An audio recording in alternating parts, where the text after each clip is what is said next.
Assalamualaikum warahmatullahi wabarakatuh.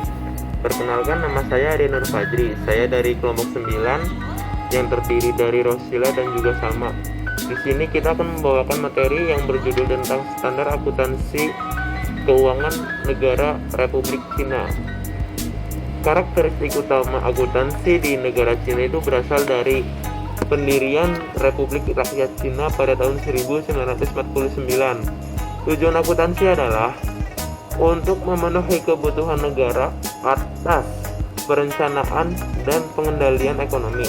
Pelaporan keuangan berorientasi pada manajemen dana, yang mana dana diartikan sebagai properti, barang, dan material yang digunakan selama proses produksi. Pelaporan keuangan menekankan neraca yang mencerminkan sumber dan penggunaan dana,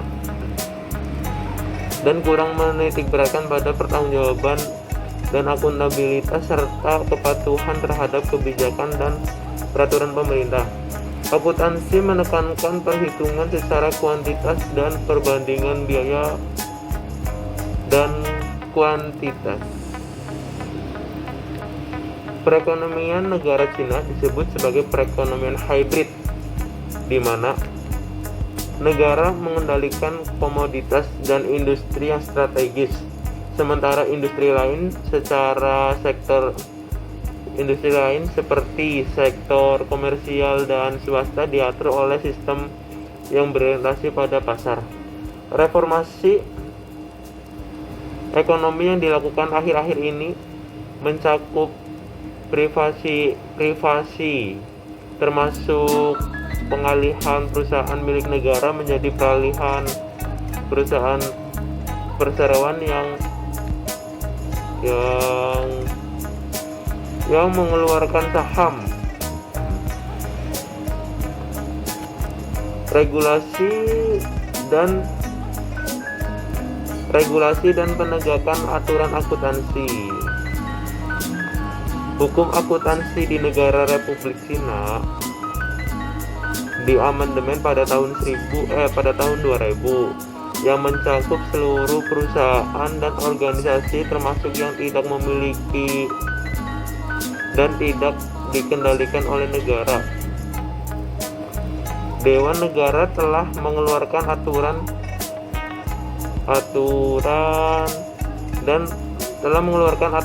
pelaporan dan akuntansi keuangan bagi perusahaan, yaitu Financial Account and Reporting Rules for Enterprises, atau bisa dieja dengan FARR.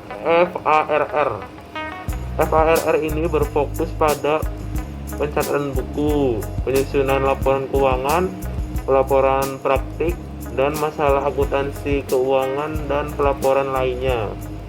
Kementerian Keuangan ini diawasi oleh Dewan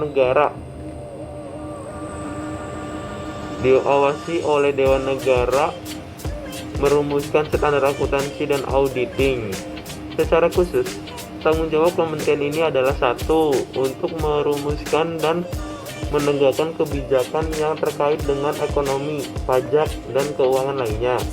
Terus 2. Menyusun anggaran negara dan laporan fiskal tahunan.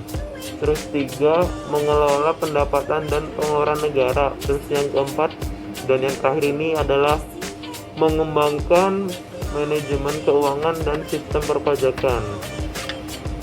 Terus materi selanjutnya akan dilanjutkan oleh Rosila dan kawan-kawan. Sekian, terima kasih. Assalamualaikum warahmatullahi wabarakatuh. Perkenalkan, nama saya Rosila. Di sini saya akan membahas tentang standar akuntansi untuk perusahaan bisnis di Cina. Pada tahun 1992, Kementerian Keuangan mengeluarkan standar akuntansi untuk perusahaan bisnis di Cina, yaitu Accounting Standard for Business Enterprises, atau bisa disebut dengan ASBE. ASBE ini baru diterbitkan pada tahun 2001. Nah, sebelum tahun 2005, seluruh perusahaan milik negara diwajibkan untuk mengadopsi ASBE ini dan kemudian diperluas kepada seluruh perusahaan berukuran menengah dan besar. ASBE ini terdiri dari sejumlah bab yang meliputi prinsip-prinsip dasar, elemen-elemen laporan keuangan, prinsip pengakuan, dan ketentuan mengenai pelaporan dan pengungkapan keuangan. Nah, berikut ini adalah ringkasan isi dari ASBE. Yang pertama ada prinsip dasar, berisikan tentang kelangsungan usaha, substansi, menggulungi bentuk, konsistensi ketetapan waktu, dapat dipahami, dasar akrual, penyadingan, kehati-hatian, materialistis, dan penurunan nilai. Selanjutnya ada definisi elemen, yaitu berisi tentang aktiva, kewajiban, ekuitas, pemilik, beban, dan laba. Yang selanjutnya adalah klasifikasi dan prinsip untuk pengakuan dan pengukuran, berisi tentang aktiva, kewajiban, dan ekuitas. Di Cina sendiri, periode akuntansi diwajibkan untuk sama dengan tahun kalender. Laporan keuangannya terdiri dari neraca, laporan laba rugi, laporan arus kas, catatan atas laporan keuangan, dan penjelasan kondisi keuangan. Ada juga laporan tambahan yang diwajibkan untuk mengungkapkan penurunan nilai aktiva, perubahan struktur permodalan, dan penyisihan laba. Laporan keuangannya itu harus dikonsolidasikan yang bersifat kooperatif dalam bahasa Cina dan dinyatakan dalam mata uang Cina yang disebut renminbi. Kemudian laporan keuangan tahunan harus diaudit oleh seorang CPA Cina. Nah, sekian dari saya, terima kasih. Saya Salma Rismawati. Di sini saya akan melanjutkan diskusi dari pemateri sebelumnya. Ada beberapa metode yang digunakan dalam pengukuran akuntansi di Cina, antara lain yang pertama ada metode pembelian wajib, digunakan untuk mencatat penggabungan usaha dan goodwill. Harus dihapus bukukan selama tidak lebih dari 10 tahun.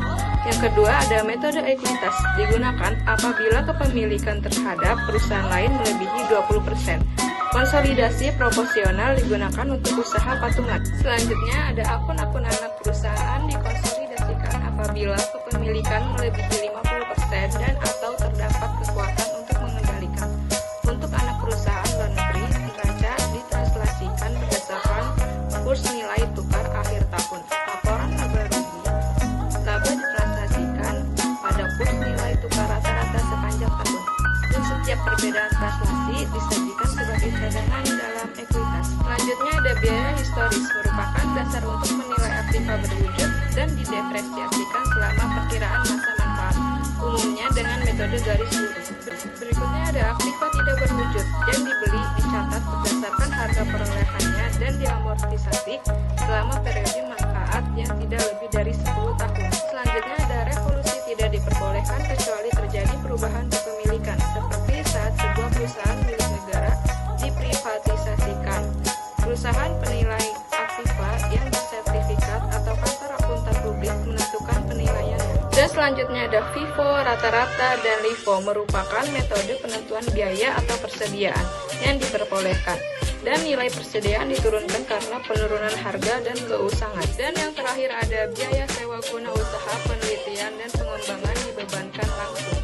Selanjutnya ada 3 metode pajak tangguhan yang pembiayaannya dikapitalisasikan atau diberlakukan, antara lain yang pertama ada metode arus langsung atau flow through, di mana tidak terdapat pajak tangguhan.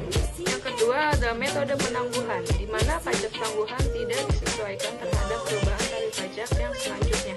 Yang terakhir ada metode kewajiban, di mana pajak tangguhan disesuaikan terhadap perubahan tarif pajak selanjutnya. Kewajiban kontingensi dapat diakui apabila mungkin terjadi dan estimasi yang handal terhadap jumlahnya dapat dibuat.